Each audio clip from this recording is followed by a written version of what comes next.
Mixties presents the Popcast.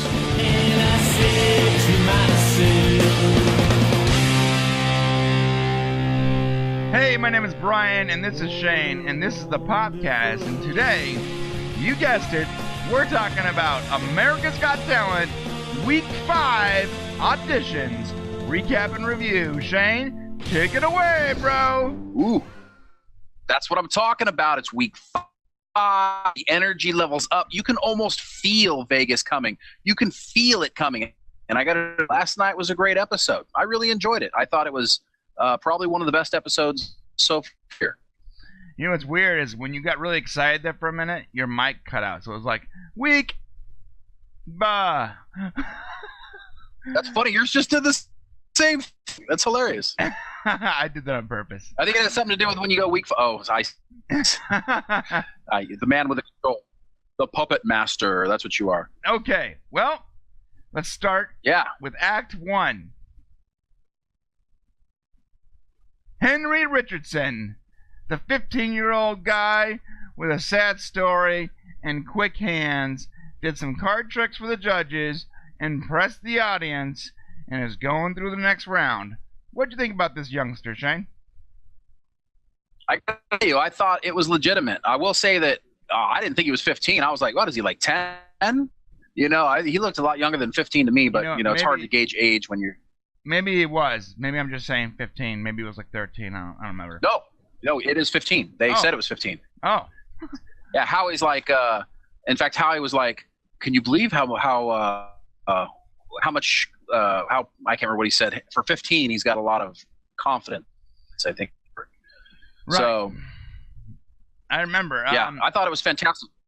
Now, the only problem I have with this act, bro, is that I definitely know how he did everything. So. Okay, so he got, because when Simon chose the art from the pamphlet, I kept thinking, how did he know which one he was going to choose? Because he had a lot of different choices. Yeah, well, remember he chose the soccer ball. He scanned through a very short portion of that book, and then the odds of him picking that soccer. I'm not gonna kill it for everybody, but the odds of him picking that soccer ball were a lot stronger than picking the first couple images that he showed you. Okay. So this is a question. Like every page in that notebook was a different image, but it definitely was not. Okay, so and it could be a camera trickery. If you don't know, this young guy came out. Yeah, he had a pretty great. Him and his father watched Magic on America's Got Talent. He grew up looking forward to the Magic acts on America's Got Talent, and he actually ended up, him and his father, Magic together, or he did Magic and his father would critique him, and then his father died of lung cancer, and so he didn't want to do Magic anymore, and so he decided it was more of an honor to his father to bring it back. To this kid's credit, he's got a whole lot of charisma. I mean, he really has some showmanship for gold, and it was a trick I hadn't seen. I personally hadn't seen it before. Simon was supposed to choose from a bunch of different artwork. What they showed us is he flipped through, and there were 20 different things, and Simon stopped on a soccer ball. That was a little tricky there, hard following the camera cuts. And then, of course, Mel, who had previously chosen a card from the deck. And what did you think of the sleight of hand on the card that he designed, and then him replacing it with, I think it was the 3 of diamonds? Yeah, that was actually, I've seen this trick before. I actually saw it on Penn and Teller's Fool Me.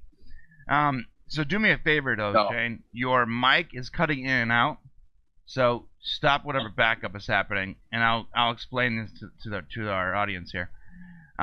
So I saw this trick before. The first sleight of hand trick was just that. You're right. It was sleight of hand. She signed that card. He pulled the card out, okay, and then handed her a card face down. You think that he pulled out that particular card and gave it to her, but in reality, he didn't. He chose which card he was handing to her the entire time, And that was also the card that he opened with. When she said pick one, she put her finger on it, and he picked what card that she was going to see. The entire time, he was in control of the deck. It's an illusion. The sleight of hand is actually clever here because by having her hold the card and having Simon pick the picture, you're thinking that they're in charge of the events. But notice that the notepad and the deck of cards never leave this young guy's hands. At no point is anybody else gunning. It's not like he hands the deck to Mel and she picks what card she wants. No, she is just pointing and pushing. The same with the notepad. He's in control. Well, she signed it though, but she signed it. Right. So she signed it and took her card. Well, no, she didn't sign it and immediately take it. She signed it. He flipped it over. He said something witty, and then he handed the card to her. Okay, so there was a sleight of hand. There was a sleight of hand there. Yeah, and he handed it to her face up, and he said, "Hold it like this." And he made a real clear note. That's the misdirection is hold it like this. Here, hold it like this. Mm-hmm. Making it seem like it's important that she doesn't look at it, right? But he handed it to her the entire time. He had already handed it to her. So what's Simon's misdirection? The misdirection there was that there are not as many choices as you think there are. There was a few images in there, but I guarantee you that if I looked at that notepad, it would be 98% soccer balls, and okay. I mean, but you don't think Simon was pretty impressed. I mean, and he's not a dumb guy, so I just don't know. Remember, he did not give the notepad to Simon. He held it up and said, "I doodle in it," and he quickly showed a couple images. And he goes, "Now Simon, tell me when to stop." And Simon tells him when to stop when he's flipping through it. And then the kid picks which picture Simon's gonna leave. It's misdirection because you think that Simon's picking it. He's not picking it. Simon thinks he's picking it, but the kid the entire time is picking what picture Simon's gonna look at. I'd like to go back and see that one. I thought was holding it, and if that was the case, if Simon was and then said yes, this one, right? He had already given the card to Mel. That one he never even went back to her, so that would have been pretty cool. But you're right. If he is actually stopping where Simon says, then you're right. That would be. I would like to go back and see that one. Anyways, overall, of all the magic tricks we've seen, I would put him in the upper third of the magic tricks I thought it was better than the one we talked about last week with the cell phone. Yeah. I mean, yeah, this act was a lot better. Stumped me a little more, but this one definitely had way more showmanship. He's young too. He's definitely someone to watch, I think. Yeah. His acts have got to get. They have to scale. Next time. I think they will. I think he'll scale it up. I think he'll do well. Yeah, I think so too. That's it for him. Let's get on to Maxim and Maria Popazov. I'm not saying that right. Popazov. Yeah. I actually called you after this happened, and I was like, wow, that was cool. And boy, are those attractive folks. And they were attractive folks that did some cool stuff. I like that the intro leading up to it, though, like the husband and wife not working well together, and it's very realistic. It was cool. Yeah, I love how they did the whole thing where they were kind of making them sweet on each other at first, and then it kind of like slowly broke down, and she finally said, "Yeah, we can't work together," or he said, "We can't work together," and decided separate acts. Which I'm not sure where they go with that. I mean, if for anybody who's watching this who didn't go, I'm sure. He did the best chair stacking act I've ever seen. Yeah, very good. I've seen lots of chair stacking acts on the show, and that was impressive. Last night, he stacked them. And I know that their chairs are made a certain way so that you can do that. And then his wife comes on after him and does this balancing thing, which I've seen this balancing act a lot. Who are double jointed and can do that bend. She basically balanced her body on her own head, And I am not quite sure I've ever seen that level of craziness where she's putting her foot against her face and the way she put herself upside down in a ball, holding onto that thing with her mouth. That was probably the most impressive balancing act of all I've seen. So both of them were impressive in what they did. My problem is you can't make that a routine together. Is that why they didn't do it together? I mean, realistically, because it's two different acts. I mean, I guess maybe that's what it is. I mean, they ran away from the circus or something. So it's actually similar acts. It's similar with balancing and whatnot. They said that they couldn't work together because they're hard to work together. That makes sense, I guess. You know, maybe it's all part of the act, and we're gonna see them join forces in the coming weeks or something. Well, they make their odds better on winning $1 million. So there's two of them. That's true. Two acts. Yeah, but you can do more with two people with those kind of talents versus just the one. You know, what I'm worried about is what are they going to do next week. I feel like Maria, has a little more options as far as what she's able to do, but not many. You know, they can't just keep doing the same thing, right? I don't really know. She just did her big reveal, balancing her body on her own head, holding on to with her mouth. You just can't go any bigger than that. So she's pretty much stuck. Yeah, it's gonna have to be maybe some tightrope thing. I don't really know. Yeah, I think you're right. I think she's stuck. I don't know. Maybe he could balance up there, or maybe he could put the chairs up while she balances on top of him with her head, on top or something like that. I don't know. Be crazy. It was fun to watch, though. That is for sure. Yeah, I enjoyed it. I usually don't, and I enjoyed it. Yeah, I hate the hand balance stuff. I've said it before in other episodes. I don't like it. That's why I like it when that one guy was making fun of it with the mannequin, like. Yeah. I always think the hand balance stuff is stupid, but this was really cool. The chair thing was cool. She was super impressive and just beautiful, and the way she was like slithered down the thing was cool to watch. That was different. When she did like a slide. When she did it the second time, I was like, yes, she did it a second time. I liked it a lot. All right, so next up is the Masqueraders. Yeah. A few older gentlemen, definitely past their prime. In their 70s. In their 70s, right? And I guess they had a hit song. And I actually have a problem with this. There's a couple guys, a couple acts this last night of guys that were previously in the record business. They were selling records and touring, and now they're on America's Got Talent, acting, as amateurs following their dreams. It's not the case. Yeah, so that's a question I have for you. You brought it up. That's a really good point. I was thinking about it. At what point do you say, okay, you can be on the what point are you did you get too much fame or too success to be on the show? Where's that cutoff? I mean, are you do you let Taylor Pick come on America's Got Talent because he was a bomb of the American Idol shows? I mean, what do you do? What do you do? Do you let REO Speedwagon come back? They haven't done in years. I mean, what do you do? Right. Yeah, I don't know. But these guys had a hit song, top of the charts in the 60s, and in their advanced old age, they're taking a slot.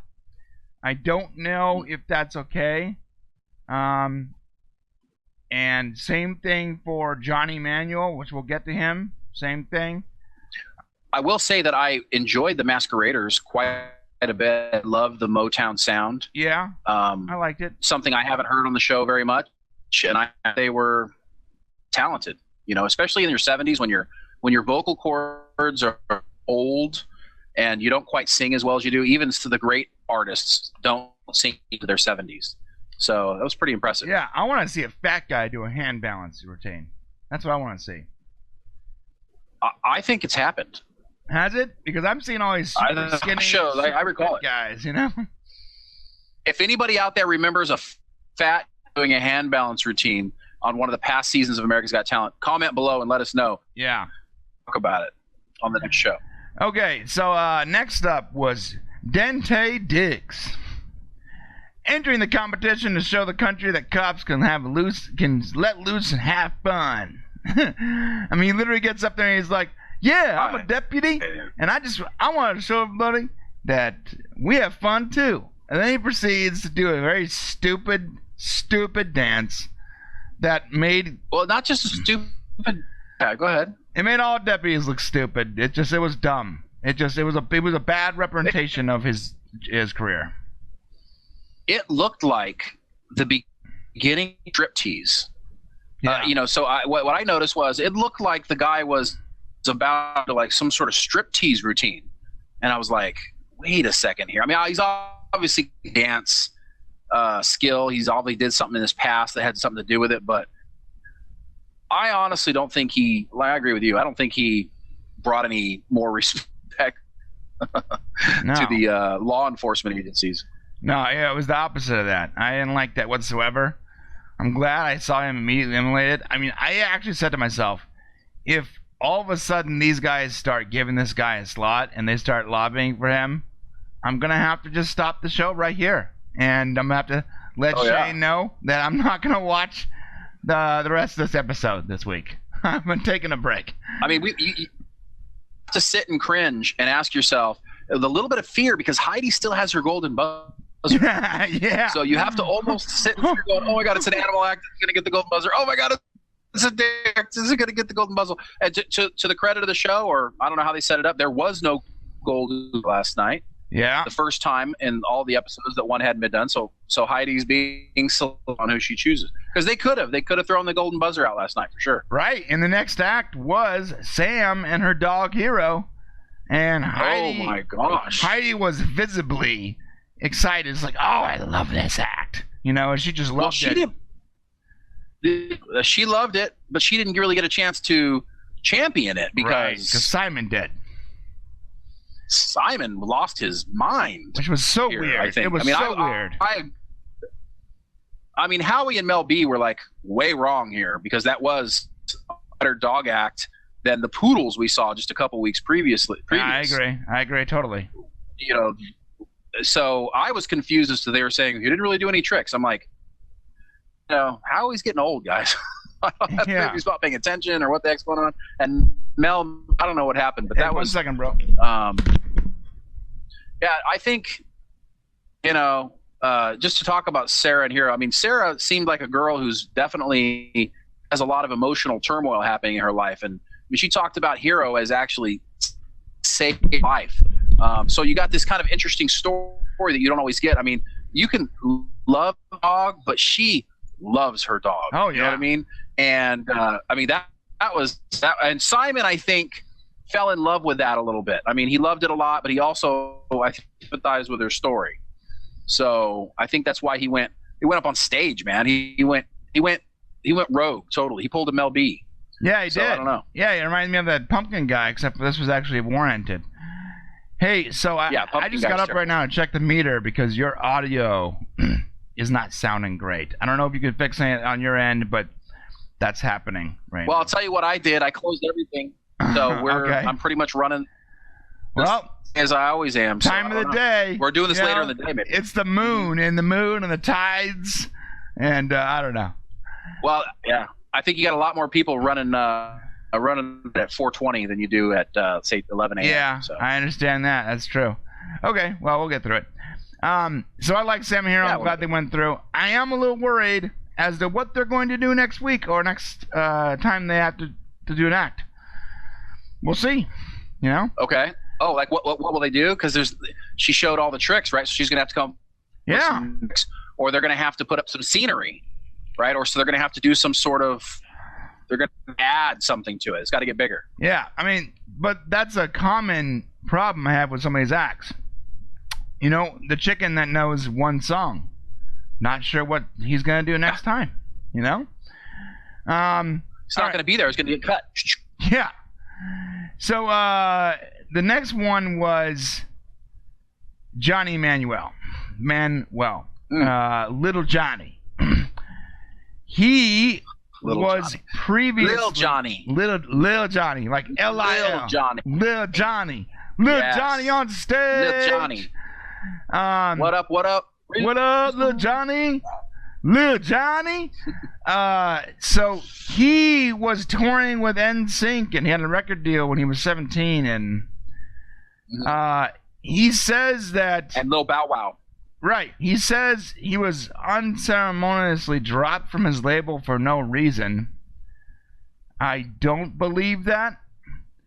I don't have the information I need. I haven't researched enough, but I guarantee you, a record label doesn't pick up a young person, move him out to California, invest time and money, effort into an album and tours, and then just kick him back to his parents' house, and a year later. That's not how it works. It's not good business. Yeah, well, they don't want to tell them, that they make the cut. They don't want to say, I didn't make the cut, I wasn't good enough. I mean, the reality is, if you play sports, you audition for a team and you either make it or you get cut. Right. And basically, he's a guy who went on to, he did a little bit of recording, but ultimately they decided he wasn't good enough and they cut him. Right. I mean, well, it is. There's no sinister plot here. Right. It's not like he was, somebody famous who got ganked. I totally agree. It's probably more like that, but the way he put it was, yeah, I saw it, my big shot was happening, and I fell on top of the world, and then they just dropped me and sent me back home for no reason. And I'm like, no, there was a reason there. It's always business. Either you didn't make the cut, or there was something about you they didn't want. He then went on to sing, very talented, and get his four yeses. And I hope to see what he does next round. But I feel like there's going to be some drama around Johnny Manuel. There's some drama there that we're not aware of. I can see that yet. happening. I will tell you that I do think that I've heard a lot of Whitney Houston performances, and his ranks up there high. Yeah, he hit the notes, man. That's hard to do. It was very good. We'll see. But I'm predicting drama. Yeah. Drama time. Right. Get the pitchforks, boys. We're going to town. All right. The pitchforks. It's an online thing, selling pitchforks. Drama. Okay. Next person was the amazing Hoover. 4 X's. Boom. Get out of here. You're horrible. And the amazing Hoover. What a name. Yeah. He played weird music on weird items, and everybody was confused and didn't know what the act was. And then at the very end, he tried to pull out a puppet, and he's like, no, don't send me home. And it was just sad and awkward and weird and cringy, and I'm glad he kind of kept going. Did you notice that? Yeah. He was like, he picked up the puppet, he's like, ah! He had a moment there because you could tell he actually has a little bit of talent when it comes to throwing his voice. Yeah, and you could see he did. So he probably could have reworked his thing and might have been a little more successful, but he needs to try again. Should have opened with the change his name. Yeah, amazing Hoover. It's weird. It's like, I'm amazing at sucking. Yeah, I am the best person who sucks. Wait. I suck really well. Whatever. Yeah. It's all bad either way you look at it. It's all bad. All right. The next one was Circus Alfon. That's an interesting one. Yeah. It's these comedy guys that laid on the ground with a screen on them, and they did an act where it shows like them laying on the ground, but then not. It's hard to explain, right?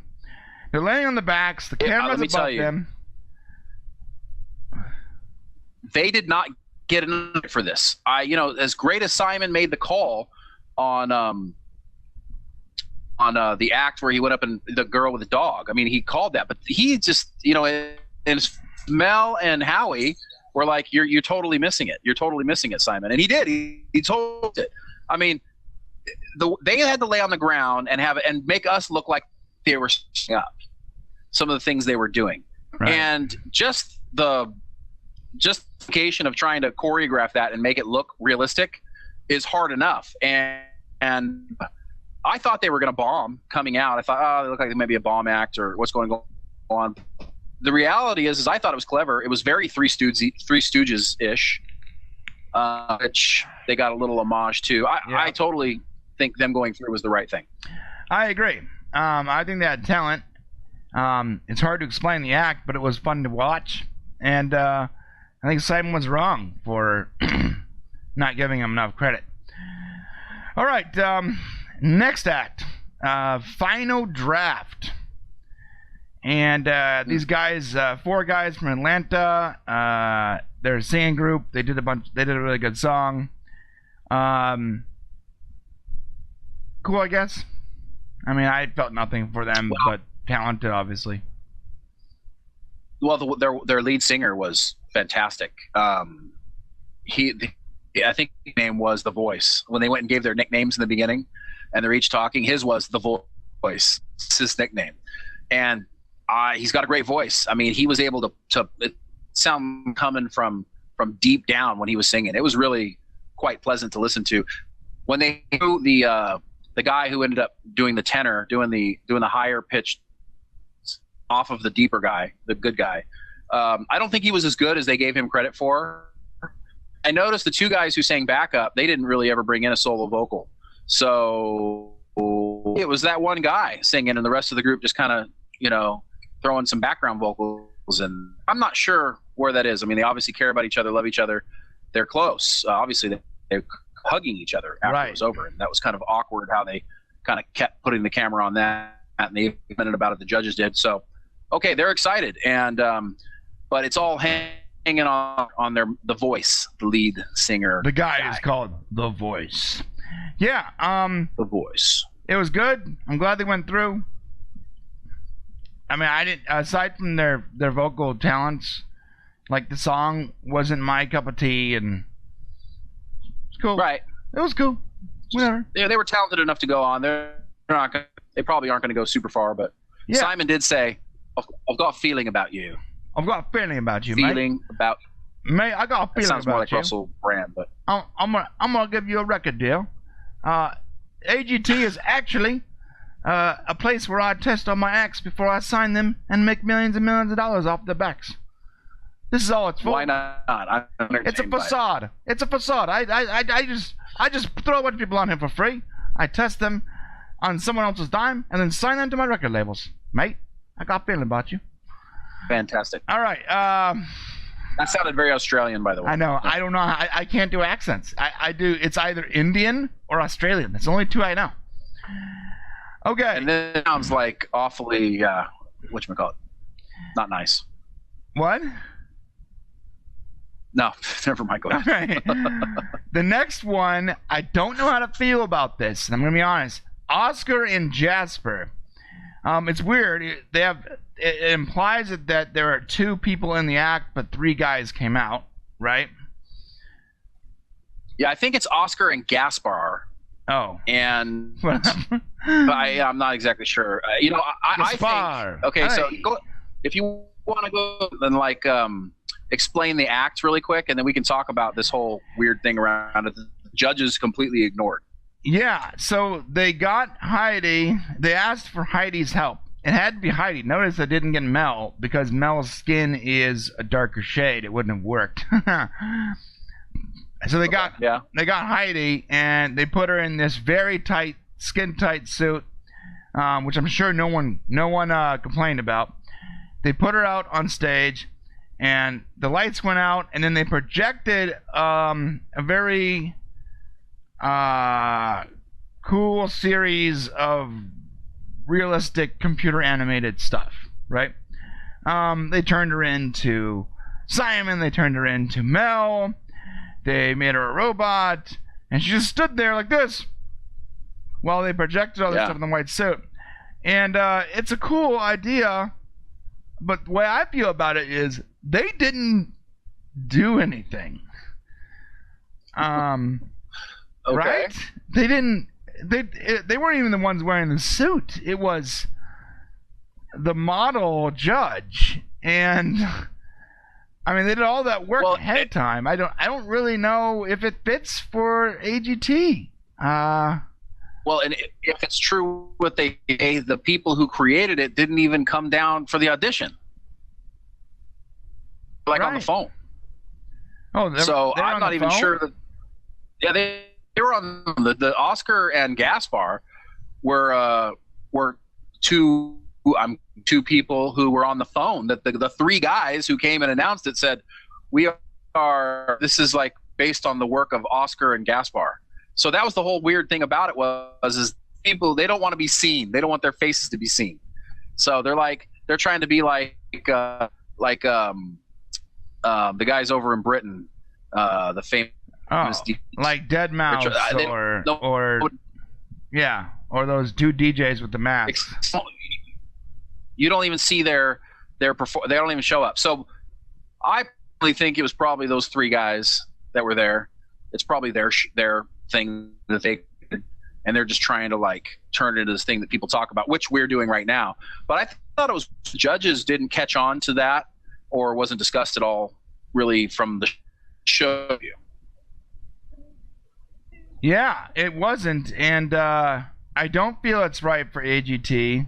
I thought it was fun to see, but is it fair to other acts that you can have an act that you work on a month and a half prior to the act and then just display? I mean, are we going to see short films start showing up on AGT? Same thing. I mean, that's good. I mean, how much is the acts where somebody else is acting with a screen? How much of that pre-produced material is, so I guess you have to decide to what level. I mean, yeah, it's talent that they figured out how to do that, but at what level do you have to do something during the time on stage itself? That's a good question. What I'm saying is that might be pushing the boundaries, but there's still acting involved. Okay, well, let me ask you this. Here's a good one. Several years ago, there was a guy who would set up dominoes, I think, or set up things to knock down that would like do a thing. And he spent like a week before to go up and hit it when the show started. So is that talent? It's talent, but it's not an act like that. It doesn't belong in AGT. I said it then too. Okay. All right. The Chaos Machine stuff is cool, but like setting up this this thing that takes you weeks, ahead of time. It's just not what AGT is about. It's not a stage show for Vegas. And here's the problem: acting in front of a screen, doing all the motions and stuff, like the guy last year with the Asian guy. It's pushing the boundaries, but it's still an act. It can still be put on stage. It can still be a Vegas show. It's worthy of it. I think it is actually in Vegas. But then we're really pushing it, maybe going over boundaries when you just get a person up there with a white suit and you project a bunch of images on that person that doesn't even move. Isn't even part of the act. Yeah. Now I think you have a legitimate. Yeah. I think what you're saying is a legitimate argument. I think it's obviously talented what they had to figure out to do and how to do it, but is it something on a stage show? Right. Probably not. Probably not. Good question. Okay, the next act, Vini Grosso, is a musician that came on stage and promptly undressed. That was pretty funny. Yeah, that was sort of funny, and I love when Howie comes on stage. He always looks confused and bewildered, and I don't know what's happening right now, man. Oh my god. Right. I love the part where he says, if you just tuned in right now, this is not what it looks like. Yeah. That was really funny. That was great. Did you see how Simon had to dismiss Tyra? No. So Tyra went and was running back there and checking out the dude naked, and then it cut him, who was going like this, going, knock it off, and she promptly back. I'm like, oh, that's something I don't think they planned to. Tyra is always cringing me out, man. In that when the husband and wife, when the husband and wife were out there, she was embracing the wife and rubbing her face while her husband was doing his chair act, and I'm like, what is she doing? It's just so weird. She's so weird. I don't want to talk about I was going to ask you what the Tyra update was. I was hoping I could get through. What's our Tyra? I was hoping I can get through an episode without talking about Tyra because there was so little of her in this episode. But that scene, like, it just creeped me out. I'm watching this guy do his cool chair thing, and it cuts to Tyra, and she's practically like behind this woman, like rubbing her face, dude. I'm like, what are you doing? You met this person 5 minutes ago. Why are you touching her face? Oh, it's so weird, man. She's just a weird person. That was a little weird. No more Tyron. This episode is not a Tyra episode. No. Yeah. No more talking about your hair is gonna fly off if you bend forward or something. God. No more about it. So we don't care. The act was good. The thing about the card and the tongue, I didn't like it because there's too many ways he could have guessed what card that was. It's just, your tongue is very sensitive. One way. I can feel everything when you put it on my tongue, right? Like, Braille is a real thing. 3 dots, it's, I don't know. That's what I figured. But he's also got to get the diamond. Yeah, so I mean, it could have also been diamonds. That's right. Yeah, it could have also been like a different spice. There's so many ways he could have done it, but it was a good entertainer. I hope he brings more actual magic into his act next time, and not just naked guy tasting cards. Then I'll be more about it. Okay, that's Vini Grosso. You know what would have been cool? Go ahead. You know what I would have done with that one? Instead of handing the cards to Howie and saying check them out, and then spreading them out and saying pick one, I would have left the cards like up at the count, something like that. So if it doesn't matter, if he's got all 52 cards marked so that he can figure out any one of them with his, and he did aggressively go at the card with his tongue when Howie put it up there. He was like, yeah, whatever. Then I would make sure that those cards never even in my hand. So that way it would be even that more impressive that I was able to figure out what it was, and there was no opportunity for me to do any sleight of hand or anything to it. Dude, so I would have really separated myself from it. Maybe the next act is going to be him guessing multiple cards, where Howie's just pulling cards out of the deck. 3 of hearts. That would be good. 5 of spades. I don't know. Okay, so he went on. I'm down to see him again. That's going to be cool. Next act was the final act. Carlos DAntoni. I can't say his name. He's a cab driver in Miami. He's a unique fella with a very bubbly attitude. That guy's crazy, man. You can say bubbly, unique fella. That dude's straight up crazy. Yeah, he's nuts. He is. Talented is all get out.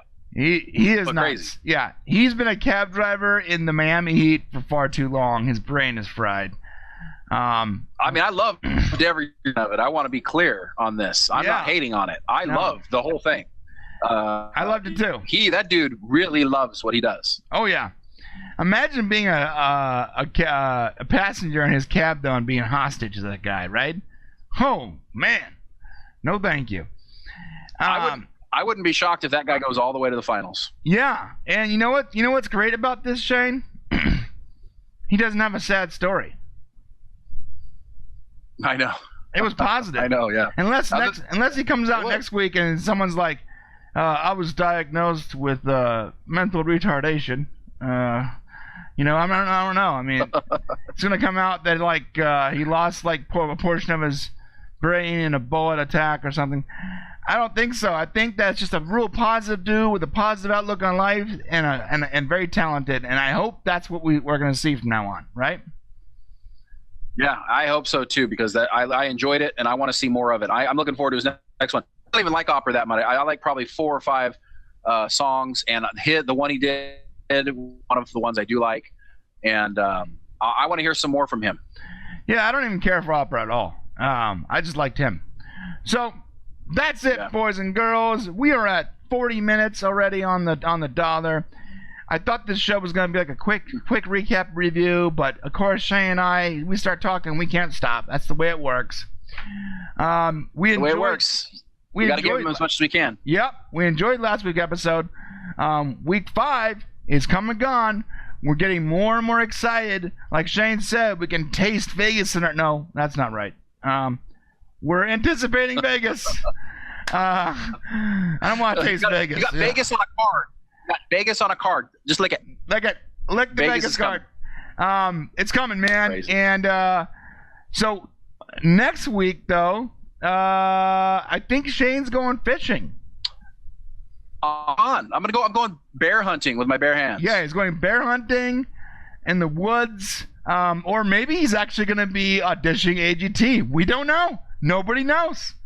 You don't know. You don't know what I'm going to do. Tune in next Wednesday to find out what happened to Shane and for our normal recap and review. Okay? I'm a little frightened because I'm not going to be here to defend myself, so just take everything he says with a grain of salt. And I have hundreds of hours of footage. Just think about what I can do. Oh my gosh. With hundreds of hours of footage of you speaking, Shane. I'm sorry for anything bad I ever did to you. Just want to put that out. Okay, boys and girls and friends and family and anybody watching, if you're not a subscriber, please hit that button, mash it, share it, subscribe, and comment below whether you agree, disagree, or just want to have a conversation. We would like to engage with you in some way. If we get to 200 subscribers, I should say, when we get to 200 subscribers, we are going to randomly pick from that 200 and send out a sweet care package from the guys over at mixtees.com. So I would not only subscribe, but get your friends to subscribe because we're almost there, man. We're so close. And I feel like once we get to 200, it's going to be like this weight lifted off my shoulder. Oh, yes.